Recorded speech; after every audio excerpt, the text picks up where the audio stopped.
ఈరోజు మనం కూడారై వ్రతం మరియు కూడారై పాయసం గురించి తెలుసుకుందాం.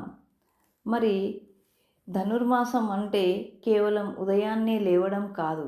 తిరుప్పావై పాశురాల ద్వారా మన జీవితాన్ని భగవంతునికి అర్పించే పవిత్ర కాలం. ఈ తిరుప్పావైలో అత్యంత ముఖ్యమైన లోతైన అర్థం ఉన్న పాశురం కూడారై పాశురం. ఈరోజు కూడారై పాశురం ఎందుకు ముఖ్యమైందో, దాని లోతైన భావం ఏమిటో స్పష్టంగా తెలుసుకుందాం. ముందుగా ఒక ప్రశ్న: కూడారై అంటే ఏమిటి? కూడారై అంటే కోరికలు నెరవేరే స్థలం, భగవంతునిలో ఐక్యత పొందే స్థితి. ఇది భౌతికమైన కోరికల గురించి కాదు, భగవంతునితో కలిసి పరమానంద స్థితి గురించి. ఆండాళమ్మ ఈ పాశురంలో భగవంతుని ఏమి కోరుకుందో ధనం, ఆరోగ్యం కాదు, ఆమె కోరేది ఒక్కటే: శాశ్వత సేవ. కూడారై పాశురంలో గోపికలు కృష్ణుని ఇలా అడుగుతున్నారు: ప్రభు, నీవు మాకు ఏమిస్తావో మాకు ముఖ్యం కాదు, నీవే మా లక్ష్యం. ఇది చాలా గొప్ప భావం.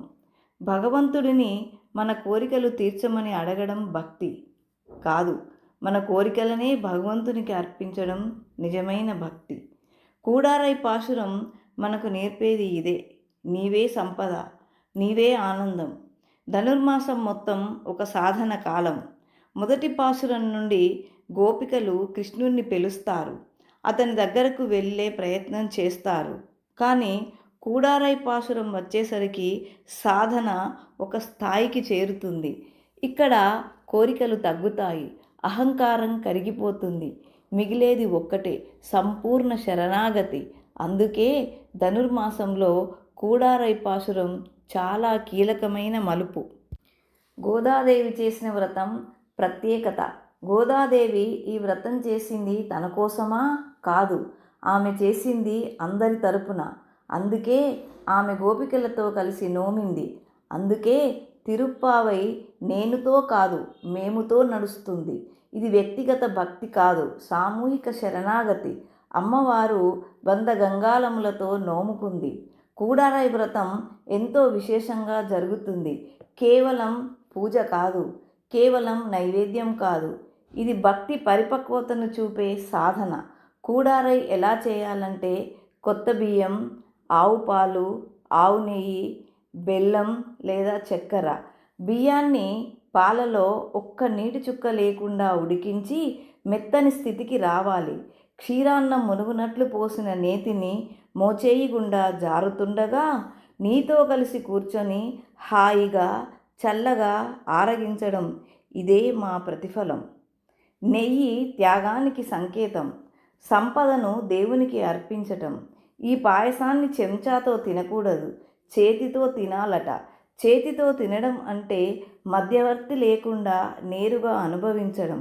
అంటే ప్రభు, నిన్ను నేరుగా అనుభవించాలి కానీ మధ్యలో ఏదీ వద్దు అన్న భావన.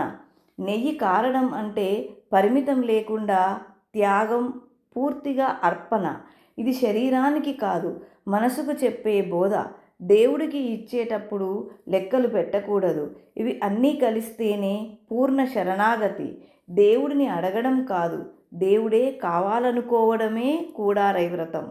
కూడారై 30 పాశురాల్లో ఆండాళమ్మవారు కోరుకున్నది కేవలం స్వామితో ఐక్యం మాత్రమే కాదు, ఆ ఐక్యం అనంతరం భక్తులతో ఆనందాన్ని పంచుకోవాలి అన్న ఒక గొప్ప లోకహిత భావం.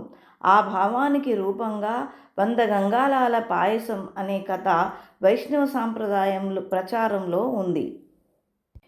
గోదాదేవికి శ్రీరంగనాథునితో కళ్యాణమైతే తిరుమాలిరుంచోలైలో అలగర్ కోయిలులో 100 గంగాళాల పరమాన్నాన్ని స్వామికి నివేదించి భక్తులకు పంచుతానని గోదాదేవి అమ్మవారు మొక్కుకున్నదట. ఆ కళ్యాణం అనంతరం గోదాదేవి స్వామిలో ఐక్యమై దైవస్వరూపంగా లీనమయ్యింది. అందువల్ల ఆమె చేతుల మీదుగా ఆ మొక్కు తీర్చబడలేదు. ఇక్కడే రామానుజాచార్యుల వారు ఆ ఆధ్యాత్మిక బాధ్యత ప్రారంభమైందని ఆచార్య పరంపర చెబుతోంది. దైవభక్తురాలైన గోదాదేవి మాట అసత్యంగా మిగలకూడదు. ఆమె మొక్కు ఆమె బదులుగా మనమే తీర్చుదాం అనే భావనతో అలగర్కోయిల్లో పరమాన్నం నివేదన చేసి భక్తులకు వితరణ చేసినట్టు ఈ కథ చెబుతుంది. ఆ తరువాత శ్రీవిల్లిపుత్తూరులో గోదాదేవికి నీ బదులుగా నీ మొక్కు తీర్చాను అని రామానుజాచార్యుల వారు విన్నవించినప్పుడు ఆండాళ్ళమ్మవారు భావరూపంలో ఇలా అనిందని సంప్రదాయం చెబుతుంది. గోదా అగ్రజ, నా పుట్టింటి వారు తీర్చినట్లే నా మొక్కు తీర్చారు. అందుకే రామానుజాచారులు గోదాగ్రజుడు అనే గౌరవాన్ని పొందారని వైష్ణవ సంప్రదాయం వివరిస్తుంది. ఈ కథ యొక్క అసలైన సారం ఏమిటంటే, భక్తి వ్యక్తిగత మోక్షంతో ముగియకూడదు. అది సమాజానికి పంచే కరుణగా మారాలి. అదే ఆండాళ్ళమ్మవారి కూడారై సందేశం. అదే రామానుజాచార్యులు చూపిన మార్గం.